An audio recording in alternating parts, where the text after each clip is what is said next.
What is your advice to young people who want to help improve mutual understanding between mainland and Taiwan? Second one is quite similar. What is your assessment of relations between Taiwan and mainland China now?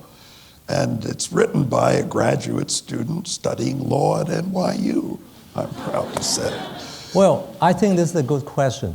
Let me first let you know how I see the exchange of students between Taiwan and mainland.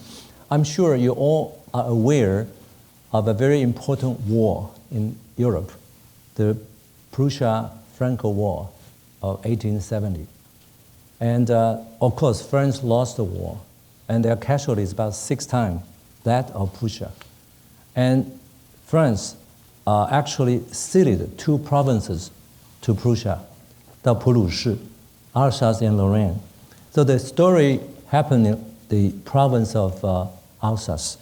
An elementary school student who loved to quit school. One day, he received a letter from his school asking him to go to the class the day after tomorrow. There will be an important announcement. So the student went to class feeling very uneasy. Then he saw the teacher wearing his Sunday sort of dress, and they are local leaders in the university, in the school. The teacher says, "My students, this is your last French class. Beginning tomorrow, only German will be taught." And he said, "French is the most beautiful language in the world." And he wrote in the blackboard, "Viva la France," and said, "Go home." That story was written by the famous French writer Alphonse Daudet, and it was introduced into China in the 1930s by Hu Shizhi. It touched the heart of millions of people, generations of people. It was very famous. But what happened to Germany and France after that? They fought each other for almost a century.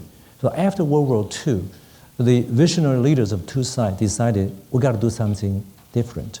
So they decided to engage each other in a massive student exchange. Thousands of French students went to Germany, have home stay, and the other way around. And it worked miracles. So Germany and France become close friends, and they become the cornerstone of the European unity. In 1993, when I was traveling in Europe, I suddenly read my International Herald Tribune saying that Germany and France have decided to abandon their proud currency, French franc and German Deutsche Mark, in favor of the euro. I was deeply touched,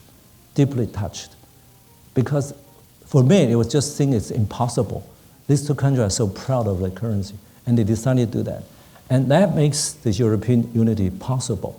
And so if you look at what happened in Europe in the last maybe 10, 20 years, every time there's a crisis, I think the German-French union, solidarity, plays a very important role, like the European debt, everything.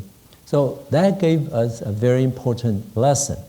If we want to have sustainable peace across Taiwan Strait, we should let the young people of the 2 sides to get to know each other as soon and as many as possible.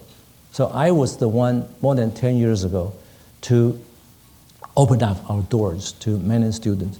So during my presidency, when I went to the campuses, I was so encouraged by students from the mainland and Taiwan. They are studying together, debate together, and play together, and have a lot of interesting encounters. And we found that they found each other very different from the impression they got before.